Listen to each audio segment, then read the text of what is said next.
না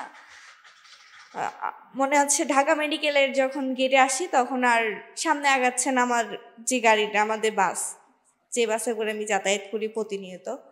তো প্রায় 5 মিনিট বসে থাকার পর আমি ওখান থেকে নেমে যাই গাড়ি থেকে, যেহেতু আমার বাসার সামনেই চাংখার পোলে। তো আগাতে আগাতে দেখি কি যে এখানে কোনো একটা বিষয় নিয়ে আন্দোলন চলছে। তো ওখান থেকে পাশ থেকে আমি ওখানে দাঁড়াই যাই 5 মিনিট, আবারও 5 মিনিট ওখানে দাঁড়াই, মোট হলো আমার 10 মিনিট। এই 5 মিনিটে যখন আমি আন্দোলনের সামনে গিয়ে দাঁড়াই, পাশ থেকে একটা আঙ্কেল কুটুক্তি করে বলতেছিল, এই ছেলে পেলেদের খেয়ে খেয়ে কাজ নাই, কয়দিন পর পরে আন্দোলন করে। তখন আমি আঙ্কেলকে জিজ্ঞাসা করছিলাম যে আঙ্কেল আপনি কি চাকরি করেন? উনি বলছে হ্যাঁ। আমি কি সরকারি চাকরি করেন? উনি বলছে হ্যাঁ। আমি বলি আপনার তো কোটা আছে, তাহলে আপনার ছেলে মেয়ে তো কোটা পাবে, আমরা কি করব? আমাদের তো কোটা নাই, আমরা আমাদের পড়াশোনা করে লাভ কি হবে তাহলে? তো ওখান থেকে কথা বলতে বলতে এক পর্যায়ে দেখি মিডিয়ার লোকগুলো এদিকে চলে আসছে। তখন আমি সাইড কেটে সরে যাই, যেহেতু তখন এতটা ছিল না আমার যে মিডিয়ার সামনে এসে কথা বলা বা কিছু একটা। তো তখন ওখান থেকে পরিচয় হয় আমার হচ্ছে, এখন বর্তমানে উনি বাংলা ছাত্র ফেডারেশনে আছে, যিনি হচ্ছে সাকিবুল রনি। ওনার সাথে পরিচিত হওয়ার পর ওনার সাথে নাম টাম বললাম, আমার পরিচয় দিলাম, অ্যান্ড হচ্ছে ওনার পরিচয় জানলাম। পরে আমি ওনাকে ভাইয়া বললাম যে আমি কি স্লোগান দিতে পারি? তো তখন কোনো মেয়ে ছিল না, কিন্তু ওখানে শুধুমাত্র হাতে গোনা 15 থেকে 20 জন ছেলে। তখন ওখান থেকে যে আন্দোলন শুরু হয় আমার, ওখান থেকে একের পর এক মাঝখানে 2-3 দিন আমি আবার গ্যাপ দিই, স্কুল গ্যাপ দিয়েই আমার আম্মা হসপিটালে, আমার নানা ভর্তি ঢাকা মেডিকেলে। তো সুযোগটা আমার হাতে। তো ওখানে গ্যাপ দিই, আমি স্কুল ফাঁকি দিয়ে আন্দোলন চলে আসতাম। এমন করতে করতে আমার জেনে যায়। আমার জানার পর প্রতিনিয়ত আমার খালা আমাকে এখন স্কুলে নিয়ে যায়। আমি কিভাবে এখন আন্দোলনে যাব? আমার তো সুযোগ নেই। তো খালাকে কোনোভাবে আমার কাছে রেখে ওখান থেকে আবার আন্দোলনে যেতাম। তো এমন করতে করতে মাঝখানে আমার আন্দোলন শুরু হয় 8 তারিখ থেকে। তখন ওরকমভাবে কিন্তু ঢাকা ইউনিভার্সিটিতে আন্দোলন শুরু হয়নি। এরপরে দ্বিতীয়বারে আমার শাহবাগে আসা 12 তারিখ, বাংলা ব্লকের যেটাকে দেওয়া হয়, ওই আন্দোলনে আসা। এরপর আবার কয়েকদিন গ্যাপ পরে 14 তারিখ রাতে যখন হাসিনা গালি দেওয়া হয়, এক প্রকার গালি এটাকে বলা হয়, নাতিপুতি কি এটা গালি, তো কোনটা একটা গালি না মানুষকে দেওয়া। তো ওই গালি শোনার পর আম্মাকে বলছে অনেকবার যে আম্মা আপনিও চলেন আমার সাথে, আমিও যাব, আপনিও চলেন, আম্মা তো বের হতে দিবে না। তো 15 তারিখ আবার সুযোগ, আম্মা আবার আমার নানাকে নিয়ে হসপিটালে, আমার সুযোগ। আমার ভাই, ছোট ভাই, ওরও মাঝখানে কয়েকদিন নিয়ে আসছে আমার সাথে। তো 15 তারিখ ভাগ্য ভালো, আমার ভাইকে আমি নিয়ে আসিনি সাথে করে, ওকে রেখে আসছি। ও অনেক জোরাজোরি করছে, মানে অনেক জোরাজোরি বলতে অনেক কান্নাকাটিও করছে ওই দিন যে আমার সাথে আসবে, কিন্তু আমি ওকে বাসায় রেখে আসি। আসার পরে ওখানে এর মাঝখানে অনেকের সাথে পরিচিত হয়ে যাওয়ার, যেমন উমা আপু, সালমা আপু, অনেকের সাথে।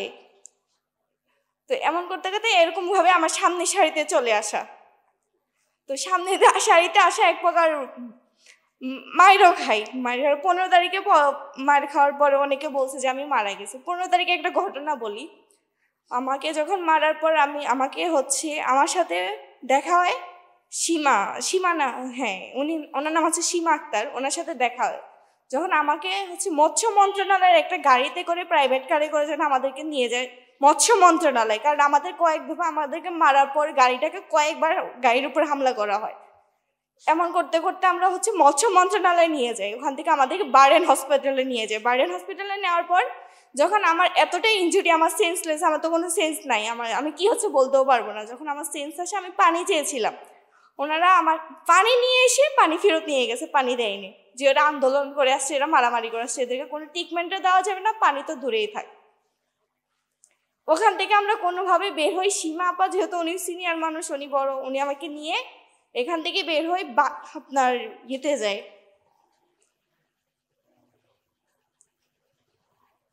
একটা হসপিটালে যায়, এটার নাম আমি ভুলে গেছি। ওখান থেকে আমাকে প্রাইভেট একটা হসপিটালে নিয়ে যাওয়া হয় আর কি।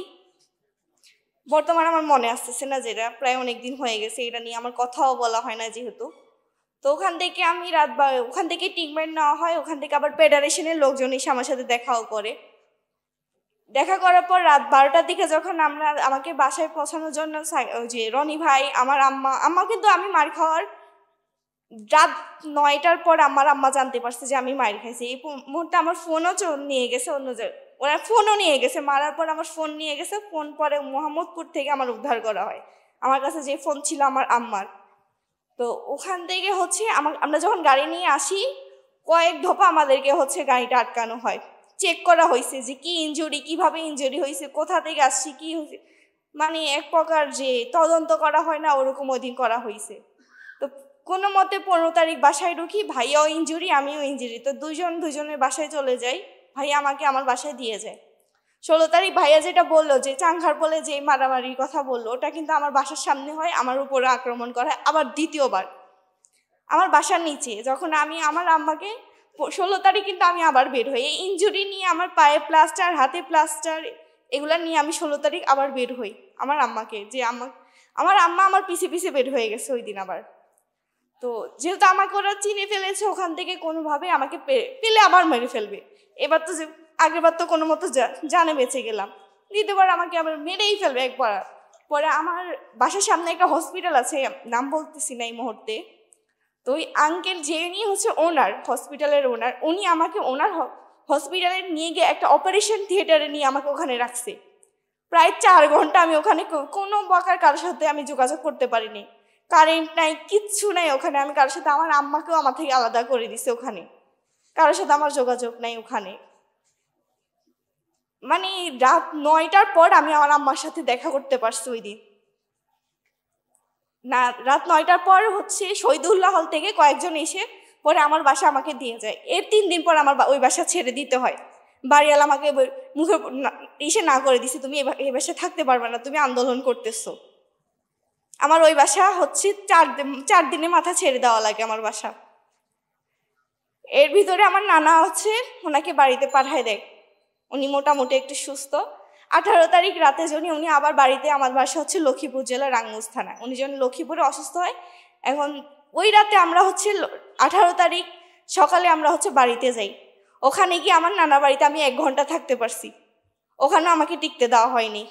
ওখানে আমাকে হচ্ছে আবার ওখান থেকে হয় আমাকে থানায় নিবে, না ওখান থেকে ঘুম করে দিবে। কোনো মতো আমি ওখান থেকে পালাই, আমার আম্মাকে নিয়ে আবার ঢাকায় ব্যাক করি। ওই দিন ঢাকায় 19 তারিখ হচ্ছে আমি ঢাকায় ব্যাক করতে, প্রথম আমি চাঁদপুর আসি লঞ্চঘাট, ওখান থেকে লঞ্চ বন্ধ, বাস বন্ধ, সব কিছু যেহেতু বন্ধ।